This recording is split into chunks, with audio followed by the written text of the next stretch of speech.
ആലുവയിൽ കുളിക്കടവ് പുനർനിർമ്മിച്ച് നാട്ടുകാർ. പെരിയാറിന്റെ തീരത്തെ ഏക കുളിക്കടവാണ് ചൊവ്വര ഫെറിക്കടവ്. കടവിനോട് ചേർന്ന പരിസരത്ത് കളിക്കളവും നിർമ്മിച്ചിട്ടുണ്ട്. അധികൃതരോട് ആവശ്യപ്പെട്ട് ഫലമില്ലാതായപ്പോഴാണ് നാട്ടുകാർ ചേർന്ന് ഒരു പുഴക്കടവ് പുനർനിർമ്മിച്ചത്.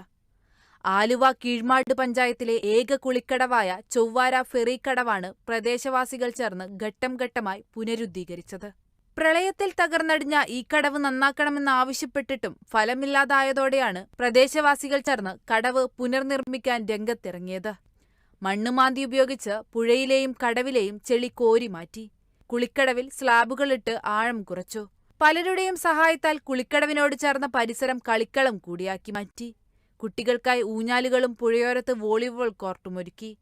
യുവാക്കളുടെ കൂട്ടായ്മ മതിലുകളിൽ ചിത്രം വരച്ച് മനോഹരമാക്കി. കീഴ്മാട് പഞ്ചായത്തിലെ ഏക കുളിക്കടവ് ഇത് മാത്രമേ ഉള്ളൂ. ഞങ്ങളുടെ കയ്യിൽ നിന്ന് കാശ് മുടിക്കാണ് ഈ വൃത്തിയാക്കി ക്ലിയറാക്കി കുളിക്കാനും കളിക്കാനുമുള്ള സൗകര്യങ്ങളൊക്കെ ഉണ്ടാക്കി കൊടുത്തിരിക്കുന്നത്. ജിംനേഷ്യത്തിനുള്ള ഉപകരണങ്ങൾ പഞ്ചായത്തിൽ നിന്നും കിട്ടുകയാണെങ്കിൽ വളരെ നല്ലതായിരിക്കും.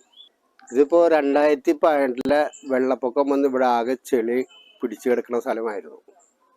ഇപ്പോൾ ഞങ്ങൾ നാട്ടുകാരും ഇപ്പോൾ നേതൃത്വം കൊടുത്താണ് ഈ കടവ് ഈ മാതിരി ക്ലിയർ ആക്കി എടുത്തത്. സായാഹ്നങ്ങളിൽ കുട്ടികളടക്കം നിരവധി പേരാണ് കളിക്കാനും നീന്തൽ പഠിക്കാനുമായി എത്തുന്നത്. പെരിയാറിന് കൂടുതൽ തീരമുള്ള ഈ ഭാഗത്ത് വ്യായാമത്തിനുള്ള ഉപകരണങ്ങൾ സ്ഥാപിച്ച് യുവജനങ്ങൾക്കായി ഓപ്പൺ ജിംനേഷ്യം ഒരുക്കണമെന്നും ഏറെ നാളായി ആവശ്യപ്പെടുന്നു. Kerala vision news, Kochi.